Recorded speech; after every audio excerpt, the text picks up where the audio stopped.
नमस्कार, आप देख रहे हैं राजधानी एक्सप्रेस। मैं हूं आपके साथ पूजा मोहन पांडे। बुलेटिन की शुरुआत करते हुए सबसे पहले आपको बता दें, दिल्ली दौरे पर हैं मुख्यमंत्री पुष्कर सिंह धामी। सीएम का केंद्रीय मंत्रियों से मुलाकात का दौर जारी है।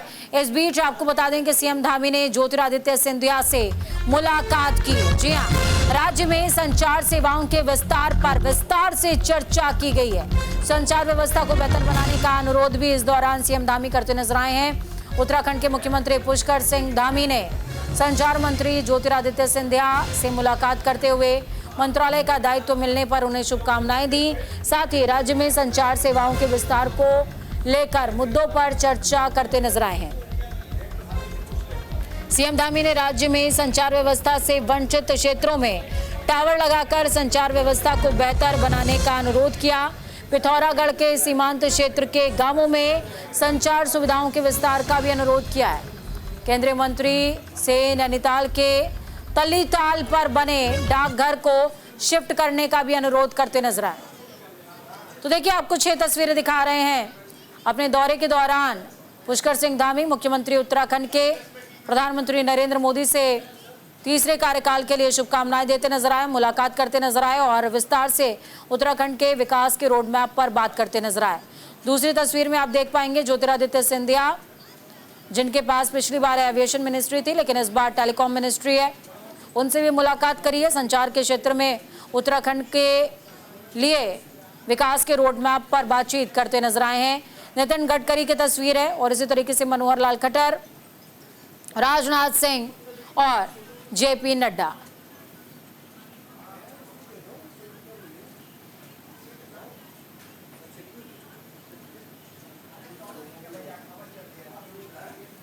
कांग्रेस प्रदेश अध्यक्ष करण माहरा का बाबा बद्रीनाथ का दौरा। 3 जुलाई तक बद्रीनाथ दौरे पर रहेंगे करण माहरा। उपचुनाव में प्रचार करने वाले हैं केंद्र प्रदेश अध्यक्ष। आपको बता दें कि प्रत्याशी लखपत बुटोला के पक्ष में प्रचार करते नजर आएंगे। करण माहरा कांग्रेस को जिताने की अपील भी लोगों से करेंगे। उत्तराखंड कांग्रेस प्रदेश अध्यक्ष करण माहरा 3 जुलाई तक बद्रीनाथ के दौरे पर हैं। यहाँ उन्होंने विधानसभा उपचुनाव में कांग्रेस प्रत्याशी लखपत बुटोला के पक्ष में प्रचार शुरू कर दिया है और कांग्रेस को जिताने की अपील भी करेंगे। आपको बता दें कि उत्तराखंड के 2 विधानसभा सीटों पर उपचुनाव होना है, जिसकी तैयारियों में राजनीतिक दलों के साथ ही मुख्य निर्वाचन अधिकारी कार्यालय भी जुटा हुआ है। हालांकि मुख्य निर्वाचन अधिकारी कार्यालय इस बात पर जोर दे रहा है कि प्रदेश के इन 2 विधानसभा सीटों पर हो रहे उपचुनाव के दौरान मतदान फीसदी को ज्यादा से ज्यादा किया जा सके। इसके लिए बद्रीनाथ और मंगलौर विधानसभा सीट पर अवकाश घोषित किया गया है ताकि इन दोनों विधानसभा सीटों के ज्यादा से ज्यादा मतदाता अपने मताधिकार का प्रयोग कर सके। उत्तराखंड में 10 जुलाई को दोनों विधानसभा सीटों पर उपचुनाव होना है। करण माहरा पोखरी नगर, गिवानी, पोखरी, वामड़ियाला, तालेक, थालाबैंड में जाकर चुनावी प्रचार करेंगे।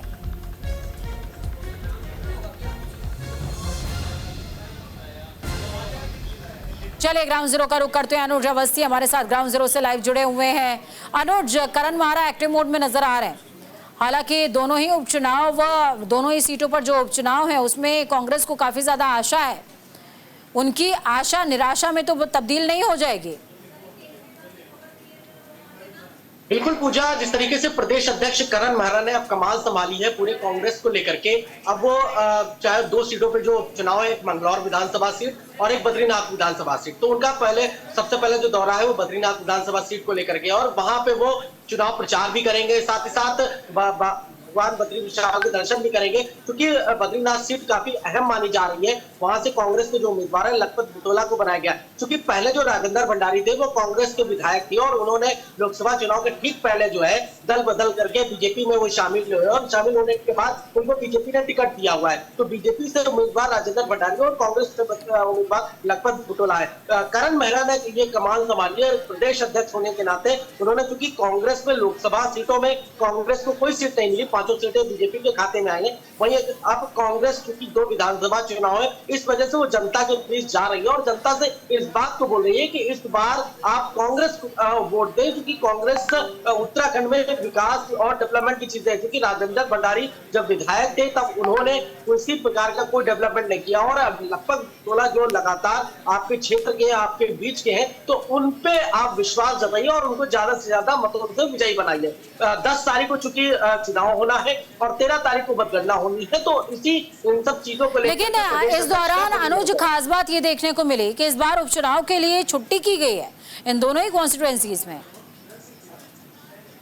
बिल्कुल, ये बहुत अहम बात है। सरकार के द्वारा इस बार चुनाव में छुट्टी घोषित करी गई है। ये फैसला मुख्यमंत्री पुष्कर सिंह धामी और शासन ने लिया हुआ है। मुख्य सचिव राधा रतूड़ी ने इसका आदेश भी जारी किया है। और इस चूंकि हुआ क्या था कि पिछली बार जब लोकसभा चुनाव हुए थे तो जो वोटिंग परसेंटेज था पूजा, वो बहुत उत्तराखंड में बहुत कम है। पिछले 2019 की बात करें या 2014 की अगर बात करें या 2016 की अगर बात करें तो वोटिंग परसेंटेज काफी कम रहा है। इस वोटिंग परसेंटेज को बढ़ाने के लिए इस बार राज्य सरकार ने लोकसभा चुनाव में भी सार्वजनिक अवकाश किया गया था और इस बार 2 सीटों के लिए जो चुनाव है इसके लिए भी सार्वजनिक अवकाश किया गया हुआ है कि ज्यादा से ज्यादा जो लोग हैं वो जाकर के वोट डालें। क्योंकि कई ऐसे लोग हैं जो व्यवसाय में है या जो सरकारी नौकरी में है, तो उस दिन वो वोट नहीं डाल पाते, तो इस वजह से सार्वजनिक अवकाश किया गया कि वो जाकर के सबसे पहले मतदान करें और फिर जलपान करें। जी बिल्कुल, मतदान करें और फिर जलपान करें। लेकिन मुकाबला कैसा नजर आ रहा है अनुज? हालांकि करण मारा ग्राउंड पर पसीना जरूर बहा रहा है, लेकिन बीजेपी ने भी हल्के कैंडिडेट्स नहीं उतारे हुए हैं। बिल्कुल, चुनाव प्रचार की अगर बात करें तो लखपत बुटवला का कद जरूर बढ़ा है, क्योंकि कांग्रेस से जो है उनको उम्मीदवार बनाया गया राजेंद्र भंडारी। क्योंकि बद्रीनाथ विधानसभा सीट पे इस बार एक चीज देखने को जरूर मिल रही है कि वहां से कई ऐसे निर्दलीय उम्मीदवार भी जो खड़े हो रहे हैं वो कुछ वोट काट रहे हैं। इसके अलावा अगर बात करें क्योंकि बीजेपी का पलड़ा भारी है, स्टार प्रचारकों की सूची बीजेपी ने जारी करी, कांग्रेस ने अभी तक स्टार प्रचारकों की सूची नहीं जारी करी है। प्रदेश अध्यक्ष खुद उतरे हुए मैदान में। हरदा की अगर बात करें तो हरदा मंगलौर विधानसभा सीट पे सीमित है, वो वहां से जो है चुनाव कैंपेन कर रहे हैं, वो वहां से लोगों से अपील कर रहे हैं वोट देने की कि कांग्रेस के पक्ष में इस बार वोट दें। और हरदा और प्रदेश अध्यक्ष दोनों का इस बार कहना है कि लोकसभा चुनाव में भले जनता ने हमें स्वीकार नहीं किया, लेकिन जो विधानसभा चुनाव है जनता इस बार जान चुकी है कि जो बयान जो चल रही है, बदलाव के बयान। बिल्कुल अनुज, आप बने रहिए हमारे साथ में, आगामी खबरों पर आपकी आवश्यकता होगी। इस बीच बड़ी अपडेट आपको बता दें, केजरीवाल से जुड़ी इस वक्त की बेहद बड़ी अपडेट सामने आ रही है। केजरीवाल को 14 दिन की न्यायिक हिरासत में भेजा गया है। पूछताछ में सहयोग नहीं करने का आरोप लगा है। तो बड़ी अपडेट आपको बता रहे हैं, पूछताछ में सहयोग न करने का आरोप लगा अरविंद केजरीवाल के ऊपर। इस बीच उनको न्यायिक अभिरक्षा में भेजा गया है। बड़ी अपडेट बता रहे हैं, पूछताछ में सहयोग नहीं करने की बात सामने आई है। तो अरविंद केजरीवाल से जुड़ी बड़ी अपडेट आपके साथ में साझा कर रहे हैं। इस बीच अरविंद केजरीवाल को न्यायिक अभिरक्षा में भेजा गया है।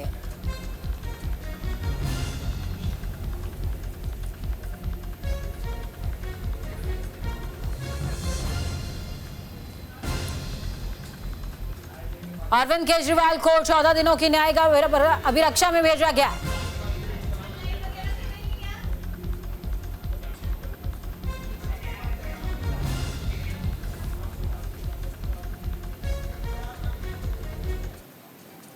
दूसरी तरफ उत्तराखंड सरकार ने वन पंचायत सरपंचों के अधिकारी को सशक्त किया है। सरकार के इस फैसले से वन पंचायत के सरपंच भी वनाधिकारी की तरह मुकदमा दर्ज कर सकेंगे। मुख्य वन संरक्षक डॉक्टर पराग मधुकर धकाते ने बताया है कि वन अपराधों को रोकने के लिए वन पंचायतों के सरपंचों के अधिकारों में बढ़ोतरी की गई है। उत्तराखंड में करीबन आपको बता दें कि 11,217 वन पंचायतें हैं। इनमें सुव्यवस्थित तरीके से कामकाज के लिए उत्तराखंड वन पंचायती नियमावली 2005 में बनाई गई थी। इसके बाद साल 2012 में इसे संशोधित किया गया। अब इसे मार्च 2024 में पुनः संशोधित किया गया है। इसमें कुछ नई व्यवस्थाएं लागू की गई हैं। अब वन पंचायत के सरपंच भी वनाधिकारी की तरह अवैध पातन, लकड़ी तस्करी, अवैध खनन पर मुकदमा दर्ज कर सकेंगे। मुख्य रूप से जो उत्तराखंड के वन प्रबंधन के दृष्टिगत वन पंचायत यहाँ की बहुत ऐतिहासिक ऐसी संस्था है जहाँ पूरे विश्व में अपने आप में एक अनोखी संस्था है और सामुदायिक वानिकी के लिए जो है वो सर्व विश्व में जानी जाती है। 1930 से लेके ये संस्था यहाँ बनी है। उत्तराखंड में वर्तमान में 11,217 वन पंचायतें अवस्थित है और इनको और आर्थिक रूप से सुदृढ़ करने के लिए कुछ आवश्यकताएं थी, नियमावली बदलाव करने की आवश्यकता थी, जो सरकार ने उसको। चारधाम यात्रा में बाधा बनी है बारिश। जौलीग्रांट से हेलीकॉप्टर यात्रा पर रोक लग चुकी है। केदार और बद्री की हेलीकॉप्टर यात्रा पर ब्रेक। 15 सितंबर तक बंद रहेगी हेलीकॉप्टर यात्रा। मौसम ठीक रहने पर 16 सितंबर से वापस से यात्रा का आगाज हो जाएगा। बरसाती सीजन को देखते हुए जौलीग्रांट से बद्रीनाथ और केदारनाथ की हेलीकॉप्टर यात्रा पर रोक लगा दी गई है। यह सेवा आगामी 15 सितंबर तक बंद रहेगी। इस सीजन अब तक 1,500 से ज्यादा श्रद्धालु बद्रीनाथ और केदारनाथ की यात्रा हेलीकॉप्टर से कर चुके हैं। कपाट खुलने के बाद 10 मई से रुद्राक्ष एविएशन के डबल इंजन हेलीकॉप्टर ने जौलीग्रांट हेलीपैड से 2 धामों यानी कि बद्रीनाथ और केदारनाथ के लिए हवाई यात्रा शुरू की थी। इसमें एक बार में कुल 18 श्रद्धालुओं ने यात्रा करने की सुविधा भी ली। इस तरीके से हर रोज 50 से ज्यादा श्रद्धालुओं ने 2 धामों की यात्रा की है। तो वहीं बरसात के बाद मौसम ठीक रहने पर हवाई यात्रा सेवा को आगामी 16 सितंबर से फिर से शुरू किया जाएगा। चलिए इस खबर पर ज्यादा जानकारी के लिए ग्राउंड का रुख करते हैं। अनुज अवस्थी जुड़े हुए हमारे साथ में। चारधाम यात्रा का आगाज हो चुका है अनुज, और इस बार रिकॉर्ड ब्रेकर यात्रा हो रही है, पर बरसात ने एक स्पीड ब्रेकर का काम रिकॉर्ड ब्रेक करने में लगा दिया है, क्योंकि यात्रा को कुछ समय के लिए हेली यात्रा को बाधित किया जाएगा और मौसम खुलने के बाद दोबारा से ये चालू हो जाएगी। बिल्कुल पूजा, चारधाम यात्रा में इस बार रिकॉर्ड कायम किया है। जितने श्रद्धालु आए हैं, मतलब सभी सालों के इस बार रिकॉर्ड टूटे हुए हैं। करीब 15 से 16 लाख श्रद्धालुओं ने केदारनाथ धाम के दर्शन किए और करीब 17 से 18 लाख जो श्रद्धालु हैं उन्होंने बद्रीनाथ धाम के दर्शन किए। साथ ही साथ अगर हेली सेवाओं की अगर बात करें तो अगर फाटा या सिरसी की अगर बात करें तो वहां से करीब 4 से 5 लाख ऐसे श्रद्धालु हैं जिन्होंने हेलीकॉप्टर से यात्रा करी है। लेकिन अगर वहीं बात करें जौलीग्रांट एयरपोर्ट से तो करीब 15 से 20 हजार ऐसे श्रद्धालु हैं जिन्होंने जौलीग्रांट एयरपोर्ट से लगा करके यात्रा करी हुई है हेलीकॉप्टर से। लेकिन इस बार चूंकि मौसम बाधा बन रहा है, शुरुआत अभी मानसून की हुई है, लेकिन इस बार सरकार ने पहले ही फैसला ले लिया, क्योंकि पहले केदारनाथ धाम में अभी हेलीकॉप्टर क्रैश की घटनाएं सामने आ चुकी हैं, कई घटनाएं जो अभी फिलहाल हुई थी। लेकिन उससे सबक लेकर के अब सरकार ने 15 सितंबर तक रोक लगा दी गई है। जो जौलीग्रांट एयरपोर्ट से जो आपके जो हेलीकॉप्टर उड़ते थे, जो श्रद्धालु वहां से जाते थे, उन पे 15 सितंबर तक रोक लगा दी गई है, क्योंकि मौसम खराब है। किस प्रकार की दिक्कतें हेलीकॉप्टर में होती हैं, ये जब हेलीकॉप्टर लैंड करता है या जो हेलीकॉप्टर जाता है तो मौसम की खराबी के कारण कई प्रकार की दिक्कतें सामने करनी पड़ती हैं। तो इस वजह से सरकार ने पहले ही रोक लगा दी और 15 सितंबर तक ये रोक जारी रहेगी। उसके बाद जिस प्रकार से मौसम साफ होगा या जिस प्रकार से मौसम की स्थिति होगी, उसके बाद ये जो रोक लगाई गई है ये रोक खोली जाएगी। जी पूजा, बिल्कुल ये रोक खोली जाएगी। लेकिन इस बीच जो यात्री जिन्होंने पहले से ही हेली सेवा के लिए रिजर्वेशन करा लिया था, उनके लिए कैसी व्यवस्थाएं करवाई जा रही हैं? क्या उनको अभी होल्ड पर डाला गया है या उनके पंजीकरण का क्या हो रहा है?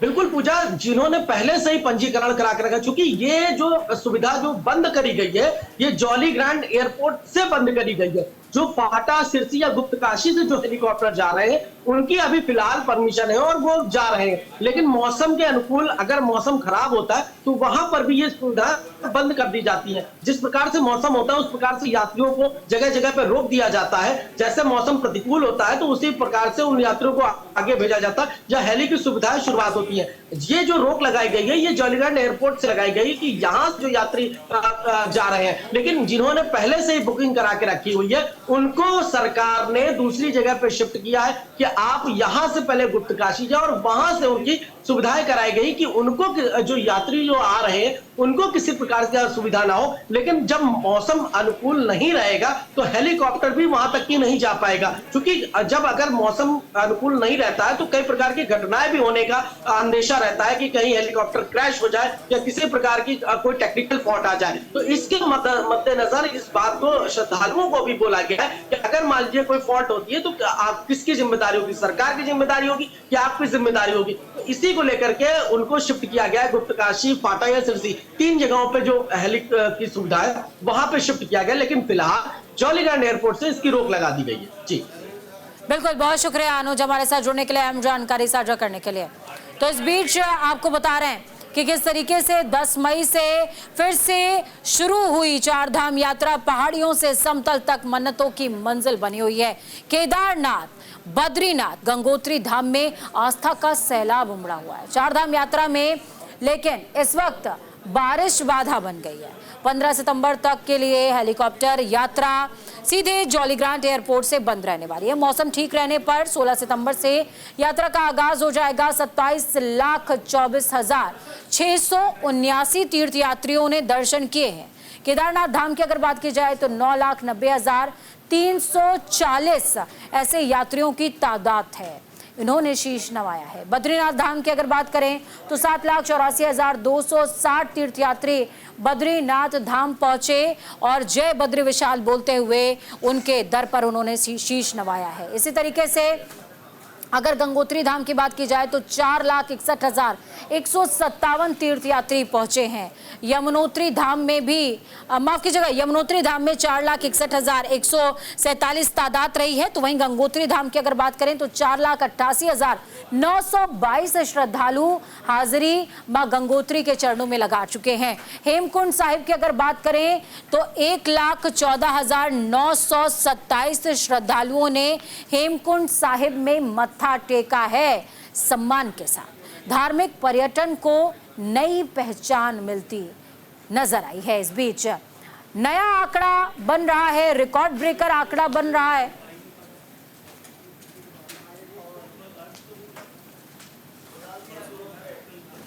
हरिद्वार में एक नाबालिग से रेप और हत्या का मामला तूल पकड़ता जा रहा है। आपको बता दें कि कुछ दिन पहले हरिद्वार के शांतर शाह क्षेत्र से एक नाबालिग लड़की के साथ शादी का झांसा देकर गैंगरेप और हत्या का सनसनीखेज मामला सामने आया था।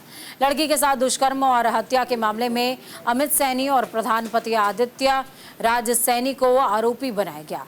दुष्कर्म और हत्या मामले में कांग्रेस के वरिष्ठ नेता और पूर्व मुख्यमंत्री हरीश रावत पीड़िता की मां से मिलने पहुंचे और वर्तमान सरकार पर कई गंभीर आरोप लगाए हैं।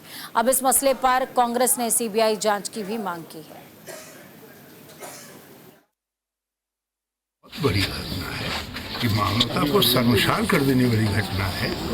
एक गरीब विधवा जिसका एकमात्र सहारा अब ये बेटी थी और दलित परिवार से है, और उसको सामूहिक बलात्कार होता है और उसके बाद उसको मार दिया जाता है और उसकी हत्या को दुर्घटना का रूप देने की कोशिश की जा रही है। अपराधियों को बचाने की कोशिश हो रही है। अभी तक दुख की बात यह है कि कोई भी सत्ता का जिम्मेदार व्यक्ति यहाँ लक्सर के कंकरखाता गांव में ग्राम प्रधान पर मनरेगा कार्यों में घोटाला करने का आरोप लगा है, जिसकी जांच करने के लिए विकास खंड अधिकारी के नेतृत्व में एक टीम का गठन किया गया। ये टीम गांव पहुंची। जांच टीम ने करीबन 15 कार्यों की जांच की और कई अनियमितताएं पाई गई। इस दौरान कई बार विवाद के हालात भी बने, जिससे जांच बार बार बाधित हुई है। शिकायतकर्ताओं ने प्रधान पक्ष के लोगों पर जांच में बाधा डालने का आरोप लगाया और पुलिस फोर्स की मौजूदगी में दोबारा जांच कराए जाने की मांग की है। तो वहीं विकासखंड अधिकारी पवन सिंह सैनी ने जांच के बाद सभी संबंधित दोषियों के खिलाफ सख्त कार्रवाई की बात भी कही है।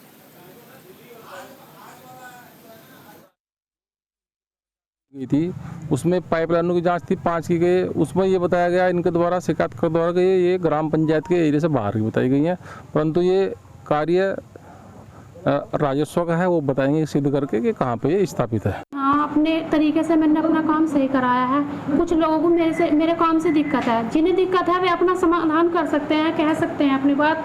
जब मैं जनता की सुनने के लिए बैठी यहाँ पे, जो किसी को कोई दिक्कत है किसी काम से, उसकी आप जांच कर सकते हैं। अधिकारी भी आए हुए हैं, अच्छे से अपनी जांच करो और मेरी जनता की तसल्ली करके दो। यहाँ पे मुझे कोई इस चीज़ से कोई दिक्कत नहीं, आगे भी जो मैं अपने स्तर से सही काम करूँगी। आज ये समय गायरनों को मतलब हमारे चाचा जी हमें लोगों से दिहाड़ी कर रखी और हमने कोई दिहाड़ी नहीं करी जी। यहाँ से हमने जो शिकायत की थी मनरेगा में, योजना मनरेगा की जो कार्य किए गए थे उनमें काफ़ी धांधली बरती गई है। और हमने जो शिकायत की थी सीडीओ के यहाँ 25 तारीख में हम गए थे और उसके आधार पर आज 28 तारीख में जांच हुई। लेकिन मौके पर जब हम पहुँचे तो जिस तरह से हमने कहा था मानकों के आधार पर, उस तरह से उस तरह से जांच नहीं करेगी। इसमें शिवपुरी का इसमें फर्जी मजदूर दिखाकर और ग्राम प्रधान ने अपने कंप्यूटर जनरेटर लगाकर इसमें पैसा निकाल लिया फर्जी तरीके से। सर मेरा खेत में मिट्टी भरवाने का काम हुआ है प्रधान द्वारा, जो उनसे। राजधानी एक्सप्रेस में फिलहाल खबरों का सफर यहीं तक। मुझे दीजिए अनुमति, नमस्कार।